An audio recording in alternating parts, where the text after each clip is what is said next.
Today I'm reviewing the Truthear Pure in-ear monitors. This is the successor of the popular Hexa model. It's a quad driver IEM. It's got one dynamic driver and three balanced armature drivers. Stick around and I'll tell you why it's better than the Hexa. Let's get it.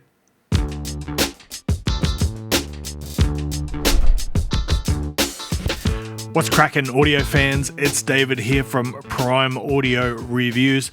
So the Truthear Pure here coming in at a price of $89 US. Check out the box. This might be my favorite box from Truthear so far. I think that looks really cool. Love the little waifu character there on the black background, very classy. And inside of there, you get the usual stuff, a decent selection of ear tips, the cable, the IEMs obviously, a little vinyl pouch. Unfortunately, there is no rigid carrying case, but just the standard stuff. But let's pull in the IEMs now, and yeah, there they are. Now, at a glance, you might mistake them for the Hexa because they are very similar. The difference being the corrugated faceplate, slightly larger print on the branding there. But more on the Hexa later. We're going to talk about the Pure. So yeah, the 3D printed shells, resin shells with a sort of a translucent kind of see-through material. They feel great in the hand, really classy, minimalist little design there.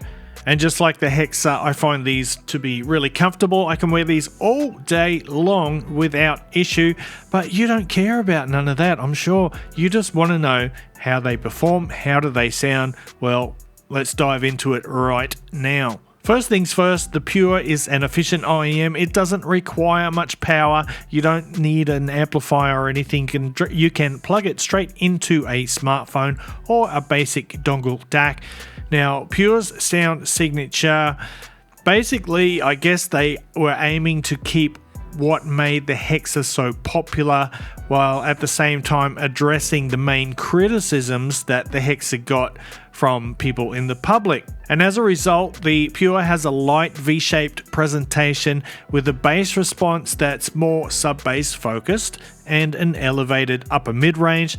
The mid-range is impressive. It sounds agile and articulate, and the treble is detailed but still smooth. And the Pure makes a very strong first impression when you listen to it. It blends solid technical ability with musicality. But let's dive in. We'll start with the graph and check that out. So initially it also graphs quite similarly to the Hexa, but again, more on the Hexa later. Let's talk about the Pure, and starting with the bass, there is a subtle bass shelf that gently slopes downward from the very lows, 20 Hertz, all the way to about 200 Hertz. So the sub bass is somewhat elevated and it provides a bit of low end rumble, but it's not overpowering. And then from 60 Hertz to 200 Hertz, there's a gradual downward slope, and that creates a somewhat restrained but still punchy mid bass. So it's not hollow, it has enough body to it and enough warmth there. It's a clean, tight bass. Sub bass is present and extends nicely, but the mid bass isn't bloated, and in no way is it overly thick. And what that does, you may or may not know, that avoids muddiness in the lower mids, and it supports an overall clean tonality. But if you're a bass head, you might find the Pure slightly light when it comes to slam.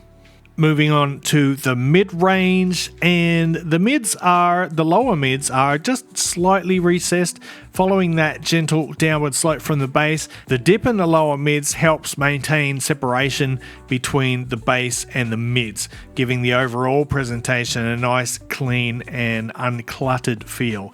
Now, instruments like cellos or piano body sounds a bit lighter in the lower mids, but also tight and well defined.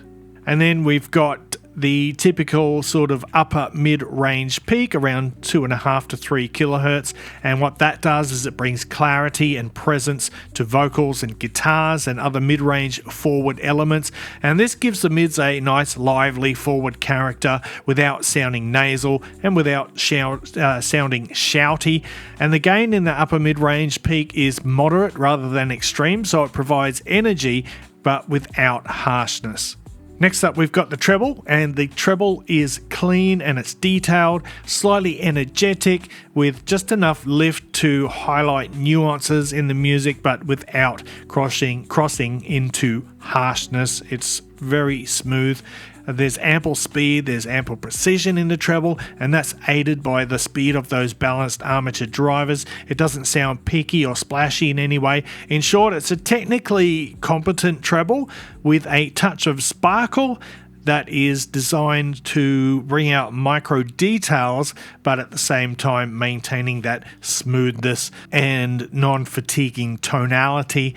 And then finally, in terms of soundstage and technicalities, we've got good soundstage dimensions, fairly expansive, nice and wide, good depth in the stage as well. I find the imaging to be quite precise, so these are great not just for determining positions of instruments and vocals within the soundstage, but also great for gaming.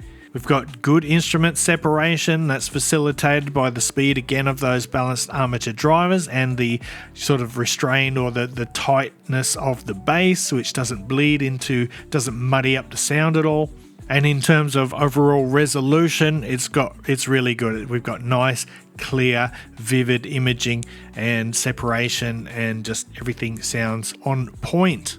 Alright, so let's get into this comparison with the Hexa now, which is, I guess, what a lot of people are going to be really curious about.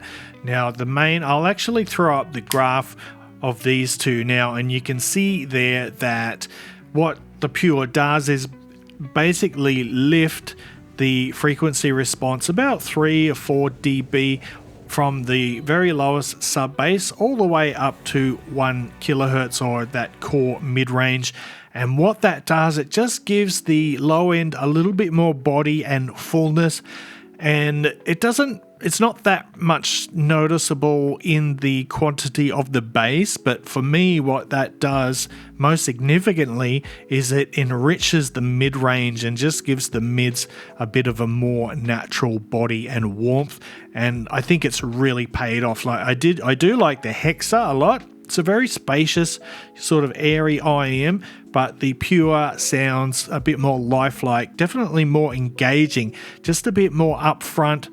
And that extra fullness in the lower mids really helps create richer male vocals, and instruments like cellos, you get that nice body effect. It's really, really well done. I think they've done a fantastic job with the update here. I should mention that the shell on the Pure is ever so slightly larger than the Hexa. The faceplate size is exactly the same. I don't know if you can see it there, but yeah, the body, I'll just take that ear tip off. The body of the Pure, the one on the left, is just slightly bigger. It's almost imperceptible when you've got them in your ears. It doesn't really affect the fit or the comfort in any way. And they're still reasonably small, like they're smaller than your average Kiwi ears or Zigat IEM. So really good when it comes to comfort. I love the build quality. So for me at least, the Pure is better than the Hexa. Like I said, still like the Hexa, but the Truthear Pure just brings things up a notch and does an even better job. Next we'll look at the SimGot EA500LM. So the SimGot does things a little differently. It has a little bit more emphasis on the mid bass, so your kick drums and bass guitars are a little punchier, a little more slam there, but then it is more recessed in the lower mid range. So you've still got that underlying warmth from the bass, but the mids are just very spacious, very clean. But then in the upper mids, the EA500LM has noticeably more presence in the presence region, and some people do find that a bit aggressive, a bit shouty, whereas the Pure keeps things a lot smoother in that range. So the SimGot does have sort of a wider soundstage, a bit more airy sound to it. It doesn't have the same amount of note density in the mid-range that the Pure has. I think the Pure, I want to say it really shines in the mid-range, but actually it's good from top to bottom. The bass is fantastic. It's got enough weight and authority without being overbearing. Then you've got just these lush, very clear, very well distinct, nice speedy transients in the mid-range, nice natural timbre. And then you've got the treble, which is detailed. I didn't touch much on the detail. Let's talk about that for a second. So the detail on the Truthear Pure, I would say, is good. It's not class leading, and that's, you know, by choice. That's taking away a little bit of technical performance in favor of a sort of more natural tonality. But yeah, back to this comparison, three-way comparison. What would be my pick out of these? Well, between the Hexa and the Pure, I would take the Pure. Between the SimGot and the Pure, I would probably take the Pure again. I don't know. I still like the SimGot a lot. Not so much a fan of the shiny fingerprint magnet shells. They're also quite heavy compared to the Pure too. But anyway, regardless of all that, the Truthear Pure, really good IEM. Probably, I would say certainly it's going to end up on my best IEMs list. One of the best sub $100 IEMs at the moment. Having said that, going to wrap it up. Thanks for watching the video. If you liked it, give it a thumbs up. Par Family Audio File Style. If you're new here, hit that subscribe button before you go if you want to see what all the latest chi-fi and, well, worldwide in-ear monitors and personal audio gear. Until next time,